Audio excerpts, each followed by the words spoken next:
Lok Sabha election 2024 ને લઈને મોટા સમાચાર। ભાજપની પ્રથમ યાદીમાં ગુજરાતની 10 લોકસભા બેઠક પર ઉમેદવારો રિપીટ થયા છે। 5 વર્તમાન સાંસદોનું પત્તું કપાયું છે। નમસ્કાર, હું બનશ્રી ભાવસાર, ન્યૂઝ ઇન્સાઇડમાં આપનું સ્વાગત છે। આગામી લોકસભા ચૂંટણી માટે ભાજપ દ્વારા ઉમેદવારોની પ્રથમ યાદી જાહેર કરી દેવામાં આવી છે। દિલ્હી સ્થિત ભાજપના હેડક્વાર્ટરમાં પ્રેસ કોન્ફરન્સ કરીને 195 ઉમેદવારોના નામની જાહેરાત પણ કરી દેવામાં આવી છે। જો ગુજરાતની વાત કરીએ તો ભાજપે પ્રથમ યાદીમાં મોટાભાગના સાંસદોને રિપીટ કરીને સૌ કોઈને ચોંકાવી નાખ્યા છે। હકીકતમાં વાત તો એ છે કે ચૂંટણી પહેલા એવી ચર્ચા હતી કે આ વખતની ચૂંટણીની અંદર ભાજપ દ્વારા નવા ચહેરાઓને તક આપી છે। જો કે આજે ભાજપ દ્વારા જાહેર કરાયેલા 15 ઉમેદવારો પૈકી 10 ઉમેદવારોને રિપીટ કરવામાં આવ્યા છે, જ્યારે માત્ર 5 જ ઉમેદવારો એવા છે કે જેઓને નવા ચહેરા તરીકે તક આપવામાં આવી છે। હવે આપણે જોઈએ કે કયા કયા સાંસદોનું પત્તું કપાયું છે।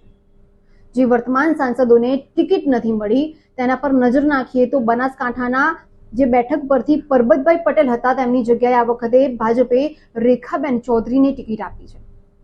આવી જ રીતે અમદાવાદની વાત કરીએ તો અમદાવાદ પશ્ચિમ લોકસભાના બેઠક પર ડોક્ટર કિરીટભાઈ સોલંકીની જગ્યાએ દિનેશભાઈ મકવાણાને ટિકિટ આપવામાં આવી છે।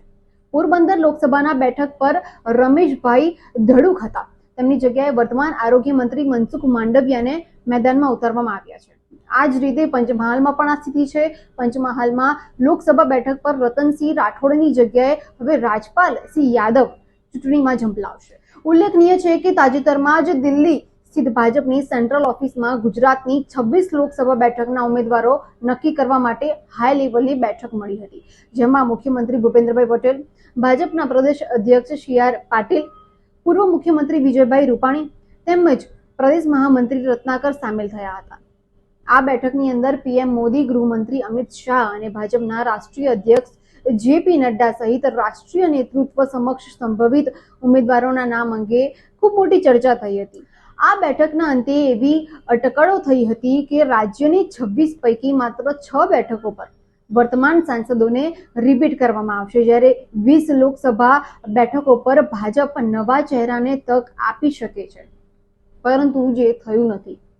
જે રીતે ગત વિધાનસભા 2022ની ચૂંટણી અને તેની પહેલા સપ્ટેમ્બર 2021માં ભાજપે આખી સરકાર બદલીને નવા ચહેરાને તક આપી હતી, તેમ લોકસભા ચૂંટણીમાં પણ ભાજપ આ પ્રકારની ચર્ચામાં ના હોય। તમામ સાંસદોની વાત કરીએ તો કચ્છની અંદર અત્યારે વિનોદભાઈ ચાવડાને ઉમેદવારી પદ આપ્યું છે અને તે રિપીટ થયા છે। બનાસકાંઠામાં રેખાબેન ચૌધરીને અપાયું છે, જે પરબતભાઈ પટેલની જગ્યાએ છે। પાટણની અંદર ભરતસિંહ ડાભી છે, જે રિપીટ થયા છે। ગાંધીનગરની અંદર અમિત શાહ રિપીટ થયા છે। અમદાવાદ પશ્ચિમમાં દિનેશ મકવાણા, જે કિરીટ સોલંકીની જગ્યા લીધી છે। રાજકોટની અંદર પરસોત્તમભાઈ રૂપાલા મોહન કુંડારિયાની જગ્યા લીધી છે। પોરબંદરની અંદર મનસુખભાઈ માંડવિયા, જે રમેશ ધડુકની જગ્યાએ આવ્યા છે।